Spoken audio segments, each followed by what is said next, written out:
ಕ್ರಿಸ್ತರಲ್ಲಿ ಪ್ರೀತಿಯ ಸಹೋದರ ಸಹೋದರಿ, ಇಂದಿನ ಮೊದಲನೇ ವಾಚನವನ್ನು ನಾವು ಆಲಿಸಿದೆವು. ಶುಭ ಸಂದೇಶ ಆಲಿಸಿದೆವು. ಈ ಎರಡು ವಾಚನಗಳನ್ನು ನಾವು ಆಲಿಸಿದ ಮೇಲೆ ಇದು ನಮ್ಮನ್ನೇ ನಾವು ಕೇಳಿಕೊಳ್ಳಬೇಕು, ನನ್ನ ಆಯ್ಕೆ ಯಾವುದು? What is my choice? ಪ್ರಿಯರೇ, ನಾವು ಇಂದು ಆಯ್ಕೆಗಳ ಪ್ರಪಂಚದಲ್ಲಿ ಬದುಕುತ್ತಾ ಇದ್ದೇವೆ. ನೀವೊಂದು ಮಾಲಿಗೆ ಹೋದ್ರೆ, ಒಂದು ವಸ್ತು ತಗೊಂಡ್ಬರಕ್ಕೆ ಹೋದ್ರೆ ಒಂದೇ ವಸ್ತು 10 ಆಪ್ಷನ್ಸ್ಗಳಿವೆ. ಹೌದು ಇಲ್ಲ? ಅಂದ್ರೆ ನೀವು ಸರಿಯಾಗಿರುವುದನ್ನು, ಒಳ್ಳೆಯ ಬ್ರ್ಯಾಂಡ್ ಅನ್ನ ಅಥವಾ ಒಳ್ಳೆಯ ಕ್ವಾಲಿಟಿಯನ್ನ ನೀವು ಆಯ್ಕೆ ಮಾಡಬೇಕು. ಅದೇ ರೀತಿ ಪ್ರಿಯ ಸಹೋದರ ಸಹೋದರರೇ, ಇಂದು ದೇವರ ವಾಕ್ಯ ನಮ್ಮಲ್ಲೂ ಕೇಳ್ತಾ ಇದೆ, ನಿನ್ನ ಆಯ್ಕೆ ಯಾವುದು? ನಿನ್ನ ಬದುಕಿನಲ್ಲಿ, ನಿನ್ನ ಕುಟುಂಬದಲ್ಲಿ ನಿನ್ನ ಆಯ್ಕೆ ಯಾವುದು? ಒಮ್ಮೆ ಒಬ್ಬ ಅರಸ ತನ್ನ ಇಡೀ ಸಾಮ್ರಾಜ್ಯದ ಜನರಿಗೆ ಈ ರೀತಿ ರಾಜಾಜ್ಞೆಯನ್ನು ಹೊರಡಿಸ್ತಾನೆ. ನನ್ನ ಹುಟ್ಟಿದ ಹಬ್ಬದ ದಿನ ಯಾರು ಬೇಕಾದರೂ ನನ್ನ ಮನೆಗೆ ಬರಬಹುದು, ಯಾರು ಬೇಕಾದರೂ ನನ್ನ ಅರಮನೆಯನ್ನು ಪ್ರವೇಶಿಸಿ ನೀವು ಯಾವ ಯಾವ ವಸ್ತುಗಳನ್ನು ಮುಟ್ಟುತ್ತೀರೋ ಅದು ನಿಮ್ಮದಾಗುವುದು.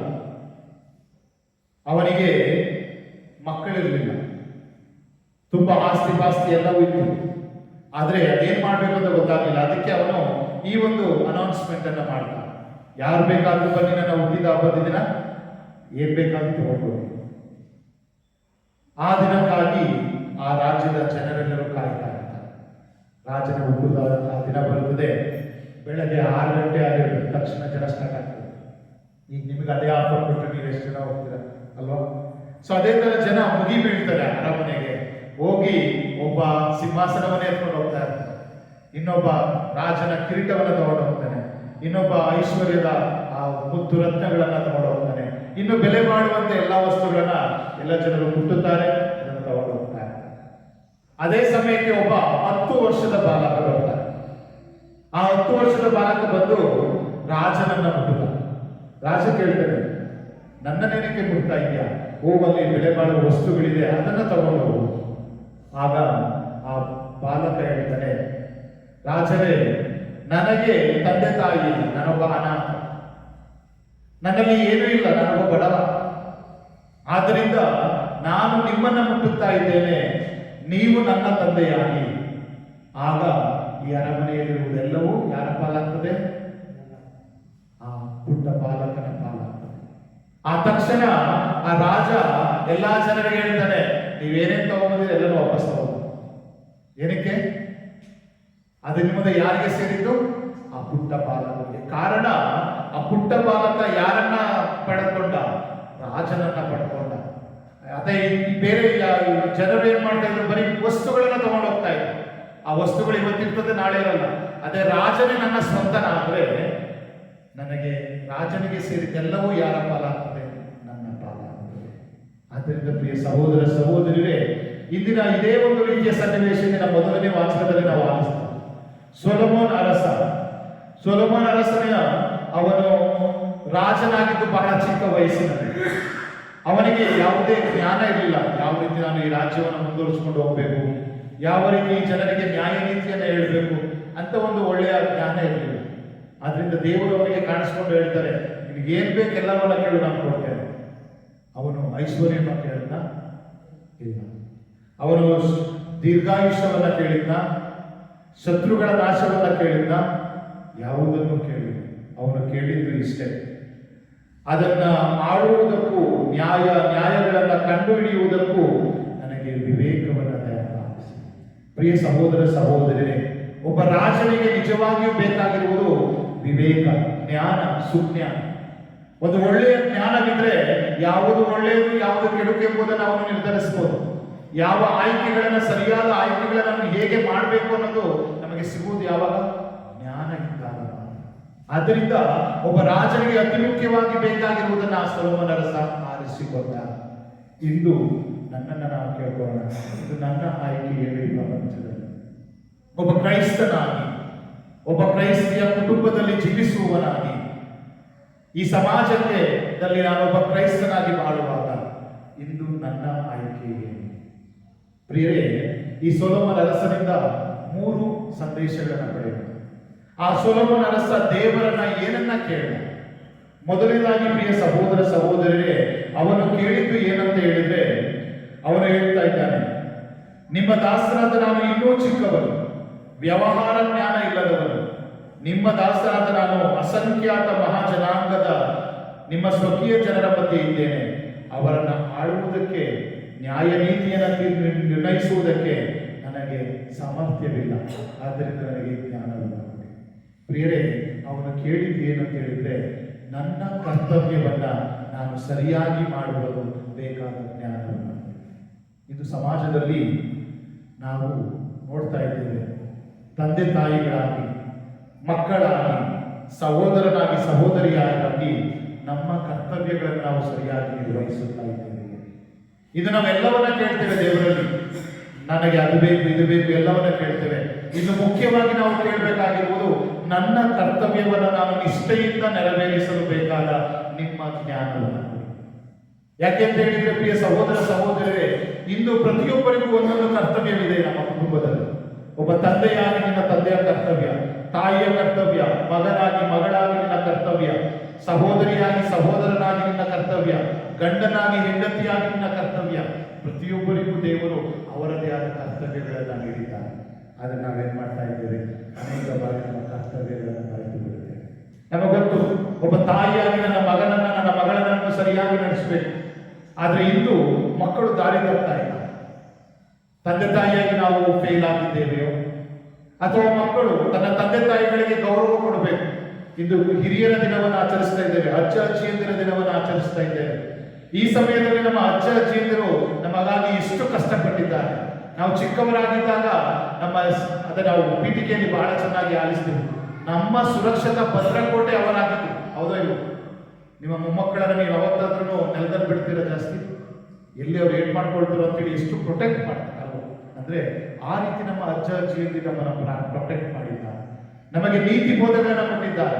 ನೀನು ಈಗಿರಪ್ಪ, ಈಗಲೂ ಹೋಗಿ ನೀವು ಕೂತ್ಕೊಳ್ಳಿ ಅವ್ರ ಜೊತೆ. ಅವ್ರು ಹೇಳೋದಿಷ್ಟೇ, ಚೆನ್ನಾಗಿ ಬಾಳು, ಚೆನ್ನಾಗಿ ಮುಂದೆ ಬಾ, ಇಷ್ಟೇ ಹೇಳೋದು. ಅಂದ್ರೆ ಅಂತ ಹಿರಿಯರನ್ನ ಮಗನಾಗಿ ಮಗಳಾಗಿ ನಾನು ಯಾವ ರೀತಿ ನೋಡ್ಕೊಳ್ತಾ ಇದ್ದೇನೆ ಅಂದ್ರೆ, ಅನೇಕ ಬಾರಿ ನಾವು ನಮ್ಮ ಜೀವನದಲ್ಲಿ ಜವಾಬ್ದಾರಿಗಳನ್ನು ಮರೆತು ಬಿಡುತ್ತೇವೆ. ಆ ಪವಿತ್ರಾತ್ಮನ ಶಕ್ತಿ ಇಲ್ಲದೆ ಹೋದ್ರೆ, ಆ ದೇವರ ಅನುಗ್ರಹವಿಲ್ಲದೆ ಹೋದ್ರೆ, ದೇವರ ಜ್ಞಾನವಿಲ್ಲದೆ ಹೋದ್ರೆ, ದೈವ ಜ್ಞಾನ ನಮ್ಮಲ್ಲಿ ಇಲ್ಲದೆ ಹೋದ್ರೆ, ಪ್ರಿಯ ಸಹೋದರ ಸಹೋದರಿಯರೇ, ನಾವೇನ್ ಕೇಳಿದ್ರು ಅದು ವೇಸ್ಟ್. ಆದ್ರಿಂದ ಇಂದು ಸೊಲೊಮೋನ ನಮಗೊಂದು ಪಾಠವನ್ನ ಕಲಿಸ್ತಾ ಇದ್ದಾನೆ. ನಿನ್ನ ಬದುಕಿಗೆ ಇಂದು ಬೇಕಾಗಿರುವುದು ಹಣ ಅಲ್ಲ, ನಿನ್ನ ಬದುಕಿಗೆ ನಿನಗೆ ಬೇಕಾಗಿರುವುದು ಆಯುಷ್ಯವಲ್ಲ, ವಯಸ್ಸಲ್ಲ. ಮುಖ್ಯವಾಗಿ ನಿನ್ನ ಜವಾಬ್ದಾರಿಯನ್ನು ನೀನು ಇರುವಷ್ಟು ದಿನ ನಿಷ್ಠೆಯಿಂದ ನೆರವೇರಿಸುವ ಜ್ಞಾನ ಬೇಕು. ಆದ್ದರಿಂದಲೇ ಆ ಸೊಲೊಮೋನನಿಗೆ ಗೊತ್ತಿತ್ತು, ನಾನಿನ್ನೂ ಚಿಕ್ಕವನು, ಎಷ್ಟೋ ಸಾವಿರಾರು ಜನ ಇದ್ದಾರೆ, ಅವರನ್ನು ನಾನು ಮುನ್ನಡೆಸಬೇಕು ಒಬ್ಬ ರಾಜನಾಗಿ. ನನ್ನ ಕರ್ತವ್ಯ ಬಹಳ ಶ್ರೇಷ್ಠವಾದದ್ದು. ದೇವರು ನನ್ನನ್ನು ಆರಿಸಿಕೊಂಡಿದ್ದಾರೆ ಅವರನ್ನು ಮುನ್ನಡೆಸುವುದಕ್ಕಾಗಿ. ಆ ಒಂದು ಘನತೆಯನ್ನ, ಆ ಒಂದು ತನ್ನ ಕೆಲಸದ, ತನ್ನ ಜವಾಬ್ದಾರಿಯನ್ನು ಅವನು ಅರಿತು ಅವನು ಕೇಳ್ತಾ ಇದ್ದಾನೆ, ಅವರನ್ನು ನ್ಯಾಯ ನೀತಿಯಲ್ಲಿ ಮುನ್ನಡೆಸಲು ಬೇಕಾದ ಜ್ಞಾನವನ್ನು ನನಗೆ ಕೊಡಿ. ಆದ್ದರಿಂದ ಪ್ರಿಯ ಸಹೋದರ ಸಹೋದರಿ, ನಮ್ಮನ್ನ ಕೇಳ್ಕೊಳ್ಳೋಣ. ಮೊದಲನೇದಾಗಿ ದೇವರಲ್ಲಿ ನಾವು ಆಯುಷ್ಯವನ್ನು ಕೇಳೋದು ಬೇಡ. ದೇವರಲ್ಲಿ ನಮಗೆ ಹಣವನ್ನು ಕೊಡಿ, ಸುಖ ಸಂತೋಷವನ್ನು ಕೊಡಿ, ಅದು ಬೇಡ, ಬೇಕು. ಆದರೆ ಅದಕ್ಕಿಂತ ಮುಖ್ಯವಾಗಿ ಇದು ನಮ್ಮಲ್ಲಿ ಕೇಳೋಣ, ನನ್ನ ಜವಾಬ್ದಾರಿಯನ್ನು ಒಬ್ಬ ತಾಯಿಯಾಗಿ, ತಂದೆಯಾಗಿ, ಗಂಡನಾಗಿ, ಹೆಂಡತಿಯಾಗಿ, ಮಗನಾಗಿ, ಮಗಳಾಗಿ ನೆರವೇರಿಸಲು ಬೇಕಾದ ಜ್ಞಾನವನ್ನು. ಇದು ಎರಡನೇದಾಗಿ ಪ್ರಿಯ ಸಹೋದರ ಸಹೋದರರೇ, ಅವನು ಕೇಳುವಂಥದ್ದು ಏನಂತ ಹೇಳಿದ್ರೆ, ತಾನು ಒಳ್ಳೆಯದು ಯಾವುದು ಕೆಟ್ಟದು ಯಾವುದು ಎಂಬುದನ್ನು ಗುರುತು ಹಚ್ಚಿ ಒಳ್ಳೆಯ ಕಾರ್ಯದಲ್ಲಿ ಮುನ್ನಡೆಯಲು ಬೇಕಾದ ಶಕ್ತಿಯನ್ನ, ಜ್ಞಾನವನ್ನು ಕೊಡಿ. ಅವನು ಕೇಳ್ತಾ ಇರುವುದು ಶತ್ರುನಾಶವನ್ನ ಕೇಳೋದಿಲ್ಲ. ಅವನು ಯಾವುದೇ ಸ್ವಾರ್ಥಪರ ಉದ್ದೇಶಗಳನ್ನು ದೇವರ ಮುಂದೆ ಇಡುವುದಿಲ್ಲ. ಬದಲಾಗಿ ಜನರನ್ನ ಸನ್ಮಾರ್ಗದಲ್ಲಿ ನಡೆಸಬೇಕು. ನಾನು ಸನ್ಮಾರ್ಗದಲ್ಲಿ ಸಕ್ರಿಯಗಳಲ್ಲಿ ನಡೆಸಬೇಕು ಅಂದ್ರೆ ನನಗೆ ಮುಖ್ಯವಾಗಿ ಗೊತ್ತಿರಬೇಕು ಯಾವುದು ಒಳ್ಳೆಯದು, ಯಾವುದು ಕೆಟ್ಟದ್ದು. ಪ್ರಿಯ, ನಾವೆಲ್ಲರಿಗೂ ಗೊತ್ತು, ನಾವೆಲ್ಲರೂ ಈಗ ಪ್ರಬುದ್ಧರಾಗಿದ್ದೇವೆ, ಪ್ರೌಢರಾಗಿದ್ದೇವೆ. ನಮಗೆಲ್ಲರಿಗೂ ಯಾವುದು ಒಳ್ಳೆಯದು, ಯಾವುದು ಕೆಟ್ಟದ್ದು. ಜಗಳ ಆಡಬಾರ್ದು, ಇತರರ ಮನಸ್ಸನ್ನು ನೋಯಿಸಬಾರ್ದು, ಎಲ್ಲವೂ ಸಾಕು. ಆದ್ರೂ ಸಹ ನಾವೇನ್ ಮಾಡ್ತೇವೆ ಜೀವನದಲ್ಲಿ ಅದನ್ನೇ ಮಾಡ್ತೇವೆ. ಹೌದು ಇಲ್ಲ? ದುಶ್ಚಟಗಳು ಗೊತ್ತು, ದುರ್ಗುಣಗಳು ಇವೆಲ್ಲ ನಮ್ಮಲ್ಲಿ ಇದ್ರೆ ನಾವು ಒಳ್ಳೆಯ ವ್ಯಕ್ತಿಗಳಾಗೋದಕ್ಕೆ ಸಾಧ್ಯವಿಲ್ಲ ಅಂತಲೂ ಗೊತ್ತು. ಆದರೂ ಸಹ ಅನೇಕ ಬಾರಿ ನಾವು ಎಂಡಪ್ ಆಗೋದಲ್ಲಿ ದುರ್ಗುಣಗಳು, ದುಶ್ಚಟಗಳು. ಏನಕ್ಕೆ? ಕಾರಣ ದೇವರ ಜ್ಞಾನ ನಮ್ಮಲ್ಲಿ ನಾವು ಕೇಳಿಕೊಂಡಿಲ್ಲ. ಪವಿತ್ರಾತ್ಮರ ಹೃದಯಗಳು, ನಮ್ಮ ಹೃದಯಗಳು ಪವಿತ್ರಾತ್ಮರ ಗರ್ಭಗುಡಿಯಾಗಿವೆ. ಆದ್ರಿಂದಲೇ ನಾವು ಅನೇಕ ಬಾರಿ ನಾನು ಇದನ್ನು ಮಾಡಬಾರ್ದು ಅಂತ ಇರ್ತೀನಿ, ಆದ್ರೆ ಅದನ್ನೇ ಮಾಡ್ತೇನೆ. ನಾನು ಬೇರೆಯವರ ಮೇಲೆ ಚಾಡಿ ಹೇಳಬಾರ್ದು ಅಥವಾ ಬೇರೆಯವರ ಬಗ್ಗೆ ನೆಗೆಟಿವ್ ಆಗಿ ಮಾತಾಡಬಾರ್ದು, ಆದ್ರೂ ನಾನು ಅದನ್ನೇ ಮಾಡ್ತೇನೆ. ಕಾರಣ ದೇವರ ಅನುಗ್ರಹ ಇನ್ನು ನನಗೆ ಸಿಕ್ಕಿಲ್ಲ, ದೇವರಲ್ಲಿ ನಾವು ಕೇಳ್ಕೊಂಡಿಲ್ಲ. ನನ್ನ ಜೀವನದಲ್ಲಿ ನಾನು ಒಳಿತು ಕೆಡುಕನ್ನ ಬಹಳ ಸ್ಪಷ್ಟವಾಗಿ ನಿಖರವಾಗಿ ಅದನ್ನು ಅರಿತುಕೊಳ್ಳೋದಕ್ಕೆ ನನಗೆ ಶಕ್ತಿ ಕೊಡಿ. ಯಾವಾಗ ನಾವು ನಿಜವಾಗಿಯೂ ಅರಿತುಕೊಳ್ತೇವೋ ಆಗ ಯಾವತ್ತೂ ಕೆಟ್ಟದರ ಕಡೆ ನಾವು ಮುಖ ಮಾಡುವುದಿಲ್ಲ. ಸೊಲೊಮೋನನು ಸಹ ಆ ಒಂದು ಜ್ಞಾನವನ್ನು ಕೇಳ್ತಾ ಇದ್ದಾರೆ. ನನಗೆ ಒಳಿತು ಕೆಡುಕುಗಳನ್ನು ಅರಿಯಲು ಬೇಕಾದ ಜ್ಞಾನ. ಅನೇಕ ಬಾರಿ ಸಮಾಜದಲ್ಲಿ ನೋಡ್ತಾ ಇದ್ದೇವೆ ಭ್ರಷ್ಟಾಚಾರ, ಲಂಚ, ಶೋಷಣೆ. ನಾವೀಗ ನೋಡ್ತಾ ಇದ್ದೇವೆ ಜಂತರ್ ಆ ಕಡೆ ಎಲ್ಲ ಬಡ ನಮ್ಮ ಯುವಕರ ಮೇಲೆ, ಸ್ಟೂಡೆಂಟ್ಗಳ ಮೇಲೆ ಎಷ್ಟು ದರ್ಪವನ್ನು ಅವರು ತೋರಿಸ್ತಾ ಇದ್ದಾರೆ. ಇದೆಲ್ಲವನ್ನು ನೋಡ್ತಾ ಇದ್ದೇವೆ. ಎಲ್ಲರೂ ಮನುಷ್ಯರೇ, ಆದರೂ ಸಹ ಆ ಒಂದು ಕೆಟ್ಟತನವನ್ನು ನಾವು ಅವಾಯ್ಡ್ ಮಾಡೋದಕ್ಕಾಗ್ತಾ ಇಲ್ಲ. ಕಾರಣ ಪ್ರಪಂಚದಲ್ಲಿ ದೇವರ ಜ್ಞಾನವನ್ನು ನಾವು ಕೇಳ್ಕೊಳ್ತಾ ಇಲ್ಲ. ಇದು ಎರಡನೇದಾಗಿ ನಾವು ಕೇಳ್ಕೊಳ್ಬೇಕು. ನನ್ನ ಬದುಕಿನಲ್ಲಿ, ನನ್ನ ಕುಟುಂಬದಲ್ಲಿ ಒಳಿತು ಕೆಡುಕನ್ನು ನಾನು ಬಹಳ ನಿಖರವಾಗಿ ಗ್ರಹಿಸುವಂತೆ ಮಾಡಿ, ಮತ್ತೆ ಕೆಟ್ಟದನ್ನು ತ್ಯಜಿಸುವಂತೆ ಮಾಡಿ, ಸದಾ ಸನ್ನಡತೆಯಲ್ಲಿ ಮರೆಯುವಲು ನಿಮ್ಮ ಶಕ್ತಿಯನ್ನು ಕೊಡಿ. ಪ್ರಿಯರೇ, ಇನ್ನು ಮೂರನೆಯದಾಗಿ ಪ್ರಿಯರೇ, ಸೊಲೊಮೋನ ಏನನ್ನ ಕೇಳ್ಕೊಂಡ? ಮುಂದಿನ ವಾಕ್ಯ ಹೇಳ್ತದೆ, ಸೊಲೊಮೋನನ ಈ ಬಿನ್ನಹವನ್ನ ಸರ್ವೇಶ್ವರನಾದ ದೇವರು ಮೆಚ್ಚಿದರು. ಇನ್ನು ನಾವು ಕೇಳಿಕೊಳ್ಳುವಂತಹ ಉದ್ದೇಶಗಳು, ಕೋರಿಕೆಗಳು ದೇವರಿಗೆ ಮೆಚ್ಚುಗೆಯಾಗಬೇಕು, ನಮಗೆ ಮೆಚ್ಚುಗೆಯಾಗುವುದಲ್ಲ. ನಮಗೆ ಮೆಚ್ಚುಗೆಯಾಗುವುದೇನೋ, ದೇವರನ್ನ ಬಂದು ಕೂತ್ರೆ ನಾವೇನು ಕೇಳ್ತೀವೋ, ನನ್ನ ಕುಟುಂಬದಲ್ಲಿ ಸಾಲ ಇರೋ 10 ಕೋಟಿ ಕೊಟ್ಬಿಡಿ, ಬಿಂದಾಸಾಗಿರ್ತೇನೆ. ಹೌದು, ಯಾರ ಗೊಡವೆಗೂ ನಾನು ಹೋಗೋದಿಲ್ಲ. ನನಗಿಷ್ಟು ಕೊಡಿ, ನನಗೆ ಅನಾರೋಗ್ಯ ಇದೆ ಅದನ್ನು ಮಾತ್ರ ನನಗೆ ಕೊಟ್ಬಿಡಿ, ನನಗೆ ಒಳ್ಳೆ ಆರೋಗ್ಯ ಬರಲಿ, ನಾನು ಚೆನ್ನಾಗಿರ್ತೇನೆ. ಆದರೆ ಪ್ರಿಯ ಸಹೋದರ ಸಹೋದರೇ, ಅದು ದೇವರಿಗೆ ಮೆಚ್ಚುಗೆಯಾಗುವ ಪ್ರಾರ್ಥನೆಗೆ. ಯಾಕೆಂತ ಹೇಳಿದ್ರೆ, ಯಾವ ಪ್ರಾರ್ಥನೆ ನಿಸ್ವಾರ್ಥತೆಯಿಂದ ಕೂಡಿರ್ತದೋ, ಯಾವ ಉದ್ದೇಶಗಳು, ಕೋರಿಕೆಗಳು ಯಾವುದೇ ಸ್ವಾರ್ಥದಿಂದ ಕೂಡಿರುವುದಿಲ್ಲವೋ ಅಂತ ಪ್ರಾರ್ಥನೆ ಮಾತ್ರ ದೇವರಿಗೆ ಮೆಚ್ಚುಗೆ ಆಗುವುದು. ಇಂದು ನಾವು ಪ್ರಾರ್ಥಿಸಬೇಕಾಗಿರುವುದು ಆ ಸೊಲೊಮೋನನಂತೆ ಇತರರಿಗೆ ನನ್ನ ಜೀವನ ಒಂದು ಮಾದರಿಯಾಗಲಿ, ಇತರರಿಗೆ ನಾನು ಪ್ರೀತಿಯನ್ನು ಕೊಡುವ ವ್ಯಕ್ತಿಯಾಗಲಿ, ಇತರರಿಗೆ ನಾನು ಕ್ಷಮಿಸುವ ವ್ಯಕ್ತಿಯಾಗಲಿ, ಇತರರಿಗೆ ಕರುಣೆ ತೋರುವ ವ್ಯಕ್ತಿ ನಾನಾಗಲಿ. ಏನಕ್ಕೆ ನಾವು ಈ ತರ ದೇವರಿಗೆ ಮೆಚ್ಚುಗೆಯಾಗುವ ಪ್ರಾರ್ಥನೆಯನ್ನು ಕೇಳಬೇಕು? ಪ್ರಿಯರೇ, ಮುಂದುವರಿದ ವಾಕ್ಯವನ್ನು ನೀವು ನೋಡಿ. ಸೊಲೊಮೋನ ಕೇಳಿದ್ದು ಕೇವಲ ಜ್ಞಾನವನ್ನು ಕೊಡಿ ಅಂತ ಹೇಳಿ, ಆದರೆ ದೇವರು ಅವನಿಗೆ ಏನನ್ನ ಕೊಟ್ಟರು? ಜ್ಞಾನದ ಜೊತೆ ಐಶ್ವರ್ಯವನ್ನು ಕೊಟ್ಟು, ಸಂಪತ್ತನ್ನು ಕೊಟ್ಟು, ಶತ್ರುನಾಶವನ್ನು ಕೊಟ್ಟು. ಏನಕ್ಕೆ ಅಂತ ಹೇಳಿದ್ರೆ ಪ್ರಿಯರೇ, ಇಸ್ರಾಯೇಲನ್ನು ಆಳಿದಂತ ಅರಸರುಗಳಲ್ಲಿ ಈ ಸೊಲೊಮೋನನ ಆಳ್ವಿಕೆ ಗೋಲ್ಡನ್ ಏಜ್ ಅಂತ ಹೇಳ್ತಾರೆ. ಗೋಲ್ಡನ್ ಏಜ್ ಅಂತ ಹೇಳಿದ್ರೆ ಸುವರ್ಣ ಮಹೋತ್ಸವದ, ಅಲ್ಲಿ ಯಾವುದೇ ಕಷ್ಟಗಳಿರಲಿಲ್ಲ ಸೊಲೊಮೋನನ ಸಮಯದಲ್ಲಿ. ಕಾರಣ ದೇವರು ಅವನನ್ನ ಕಾಪಾಡಿದರು. ಕಾರಣ ಅವನ ನಿಸ್ವಾರ್ಥವಾದ ಕೋರಿಕೆಯಿಂದ. ಇದು ನಾವು ನಮ್ಮ ಕೋರಿಕೆಗಳು ನಿಸ್ವಾರ್ಥವಾಗಿದ್ದಾಗ, ಸ್ವಾರ್ಥ ಇಲ್ಲದೆ ಇದ್ದಾಗ, ನಮಗೆ ದೇವರು ಕೇವಲ ನಾವು ಕೇಳಿದ್ದನ್ನು ಮಾತ್ರ ಕೊಡೋದಿಲ್ಲ, ಅದರ ಜೊತೆ ನಮ್ಮ ಬದುಕಿಗೆ, ನಮ್ಮ ಕುಟುಂಬಕ್ಕೆ ಬೇಕಾದ ಎಲ್ಲ ವರ ಪ್ರಸಾದಗಳನ್ನು ಕೊಡುತ್ತಾರೆ. ಆದ್ದರಿಂದ ಪ್ರಿಯರೇ, 3 ಅಂಶಗಳು ಸೊಲೊಮೋನನಿಂದ. ಮೊದಲನೇದು, ನನ್ನ ಕರ್ತವ್ಯವನ್ನು ನಾನು ಸರಿಯಾಗಿ ಮಾಡಲು ಬೇಕಾದ ಜ್ಞಾನವನ್ನು ನನಗೆ ಕೊಡು. ಎರಡನೆಯದು, ನನ್ನ ಬದುಕಿನಲ್ಲಿ ನಾನು ಒಳಿತು ಕೆಡುಕುಗಳನ್ನು ಸರಿಯಾಗಿ ಅರ್ಥ ಮಾಡಿಕೊಂಡು ಸದಾ ಸನ್ನಡತೆಯಲ್ಲಿ ಜೀವಿಸಲು ನನಗೆ ಶಕ್ತಿ ಕೊಡು. ಮೂರನೆಯದು, ಸದಾ ನಮ್ಮ ಪ್ರಾರ್ಥನೆ ನಿಸ್ವಾರ್ಥತೆಯಿಂದ ಕೂಡಿರಲಿ. ಇನ್ನು ನಾವು ಶುಭ ಸಂದೇಶದ ಕಡೆ ನೋಡಿದಾಗ ಪ್ರಿಯರೇ, ಬಹಳ ಅಮೂಲ್ಯವಾದ 3 ಸಾಮರ್ಥ್ಯಗಳನ್ನು ಯೇಸು ಹೇಳ್ತಾ ಇದ್ದಾರೆ. ಮೊದಲನೇದಾಗಿ ಪ್ರಿಯರೇ, ಪ್ರಭು ಯೇಸು ಹೇಳ್ತಾ ಇರೋದು, ದೇವರ ಮಹತ್ವವನ್ನು, ಮೌಲ್ಯವನ್ನು ನೀವು ಬದುಕಿನಲ್ಲಿ ಇರಬೇಕು. ಒಮ್ಮೆ ಬಡ ಕುಟುಂಬದ ವ್ಯಕ್ತಿ, ಅವನಿಗೆ ತಾಯಿ ಮಾತು, ಬಡತನದಿಂದ ಬದುಕಿದಂತ ಜೀವ. ಆ ವ್ಯಕ್ತಿ ಬಹಳ ಚೆನ್ನಾಗಿ ಓದ್ತಾನೆ. ತನ್ನ ಭವಿಷ್ಯ ರೂಪಿಸಿಕೊಳ್ಳೋದಕ್ಕಾಗಿ ಅವನು ಸ್ಕಾಲರ್ಶಿಪ್ ಮೇಲೆ ಅಮೆರಿಕಕ್ಕೆ ಹೋಗ್ತಾನೆ. ಅವನಿಗೂ ಸಹ ತಾಯಿ ಅಂದರೆ ಬಹಳ ಪ್ರೀತಿ. ಆದರೂ ಪರವಾಗಿಲ್ಲ, ನನ್ನ ಭವಿಷ್ಯವನ್ನು ರೂಪಿಸಿಕೊಂಡು ಬರ್ತೇನೆ ಅಂತೇಳಿ ಅಮೆರಿಕಕ್ಕೆ ಹೋಗ್ತಾನೆ. 1 ವರ್ಷ ಆಯಿತು, ಬರೋದೇ ಇಲ್ಲ. 2 ವರ್ಷ ಆಯಿತು, ಬರೋದೇ ಇಲ್ಲ. ಆಗ ಆ ತಾಯಿಯನ್ನ ನೋಡ್ಕೊಳ್ಳೋದಕ್ಕೆ ಯಾರು ಇರೋದಿಲ್ಲ.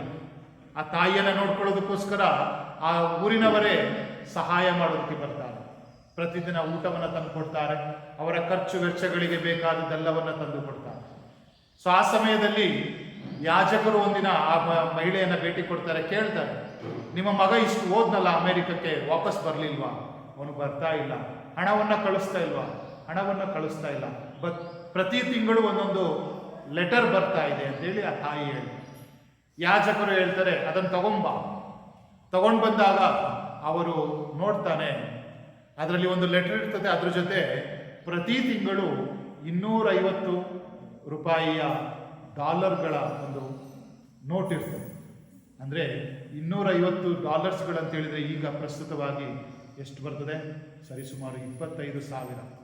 ಅಂದರೆ ಆ ಸಮಯದಲ್ಲಿ ಆಕೆ ಶ್ರೀಮಂತೆ, ಆದರೆ ಆ ಮಹಿಳೆಗೆ ತನ್ನ ಬಳಿ ಇದ್ದ ಡಾಲರ್ನ ಬೆಲೆ ಗೊತ್ತಿರಲಿಲ್ಲ ಅಷ್ಟೆ.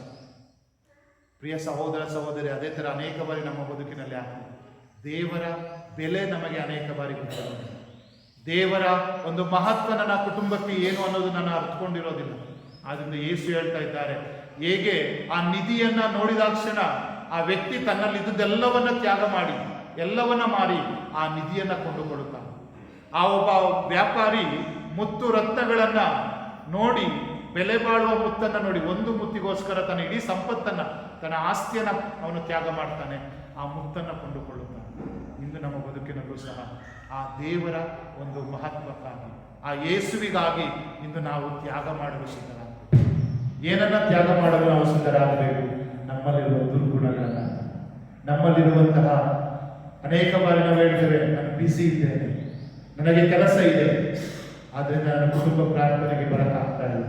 ಆ ಕುಟುಂಬ ಪ್ರಾರ್ಥನೆಗಾಗಿ ನಾನು ನನ್ನ ಸಮಯವನ್ನು ತ್ಯಾಗ ಮಾಡಬೇಕು. ನಾನು ಅನೇಕ ಬಾರಿ ನನ್ನ ಫ್ರೆಂಡ್ಸ್ಗಳ ಜೊತೆ ಚಾಟ್ ಮಾಡ್ತಾ ಇರ್ತೇನೆ, ಆದರೆ ವೈಯಕ್ತಿಕವಾಗಿ ಪ್ರಾರ್ಥಿಸಲು ಮರೆಯುತ್ತೇನೆ. ಅಂದರೆ ದೇವರ ಅನುಭವ ನಮಗೆ ಆಗದೆ ಹೋದರೆ, ಆ ದೇವರ ಮಹತ್ವವನ್ನ, ಬೆಲೆಯನ್ನ ನಾವು ಕಂಡುಕೊಳ್ಳದೆ ಹೋದರೆ ನಾವು ಅತಿ ಶ್ರೇಷ್ಠವಾದ ಮೌಲ್ಯವನ್ನ ಕಳೆದುಕೊಳ್ಳುತ್ತೇವೆ. ಆದ್ದರಿಂದ ಪ್ರಿಯ ಸಹೋದರ ಸಹೋದರಿ, ಕ್ಷಣಕಾಲ ಕಣ್ಣುಗಳನ್ನು ಮುಚ್ಚೋಣ. ಇಂದು ಸೊಲೊಮೋನ ಅರಸನ ಜೀವನದಿಂದ ನಾವು ಕಲಿಯುತ್ತಿದ್ದೇವೆ. ನಮ್ಮ ಪ್ರಾರ್ಥನೆ ಯಾವಾಗಲೂ ನಿಸ್ವಾರ್ಥತೆಯಿಂದ ಕೂಡಿರಲಿ. ನನ್ನ ಪ್ರಾರ್ಥನೆ ಯಾವಾಗಲೂ ಇತರರಿಗೆ ಏನು ಒಳಿತನ್ನು ಮಾಡುತ್ತದೋ ಅದು ನನ್ನ ಪ್ರಾರ್ಥನೆಯಾಗಲಿ. ಅದರಲ್ಲೂ ವಿಶೇಷವಾಗಿ ನನ್ನ ಜವಾಬ್ದಾರಿಗಳನ್ನು ನಾನು ಸರಿಯಾಗಿ ನಿರ್ವಹಿಸಲು, ಒಬ್ಬ ಮಗನಾಗಿ, ಮಗಳಾಗಿ, ತಂದೆಯಾಗಿ, ತಾಯಿಯಾಗಿ ನನ್ನ ಜವಾಬ್ದಾರಿಯನ್ನು ನಾನು ನೆರವೇರಿಸಲು ಬೇಕಾದ ಜ್ಞಾನವನ್ನು ಕೊಡಿರಿ ಪ್ರಭುವೆ. ನನ್ನ ಜೀವನದಲ್ಲಿ ಒಳಿತು ಕೆಡುಕುಗಳನ್ನು ಸರಿಯಾಗಿ ಅರ್ಥ ಮಾಡಿಕೊಂಡು ನಾನೆಂದಿಗೂ ಇನ್ನು ಮುಂದೆ ಕೆಡುಕನ್ನು ಮಾಡದೆ ಸದಾ ಒಳಿತನ್ನೇ ಮಾಡುವ ಸನ್ನಡತೆಯ ಬದುಕನ್ನು ಜೀವಿಸಲು ಬೇಕಾದ ನಿಮ್ಮ ಸುಜ್ಞಾನವನ್ನು ನನಗೆ ಕರುಣಿಸಿ. ಅಂತೆ ನನ್ನ ಬದುಕಿನಲ್ಲಿ, ನನ್ನ ಕುಟುಂಬದಲ್ಲಿ ನಿಮ್ಮ ಮಹತ್ವವನ್ನು ಅರಿತು ನಾನು ಸದಾ ನನ್ನಲ್ಲಿರುವ ದುರ್ಗುಣಗಳನ್ನು ತ್ಯಾಗ ಮಾಡಿ, ದುಶ್ಚಟಗಳನ್ನು ತ್ಯಾಗ ಮಾಡಿ, ನಿಮಗಾಗಿ ಸದಾ ನಾನು ದುಡಿಯುವಂತೆ, ನಿಮಗಾಗಿ ನನ್ನನ್ನು ಜೀವನವನ್ನೇ ಸಮರ್ಪಿಸಿಕೊಳ್ಳುವಂತೆ ಬೇಕಾದ ಕೃಪೆಯನ್ನು ಕರುಣಿಸಿ ನಾನು ಒಳ್ಳೆಯ ಕ್ರೈಸ್ತರಾಗಿ ಆದರ್ಶ ಬದುಕನ್ನು ಜೀವಿಸಲು ನನ್ನ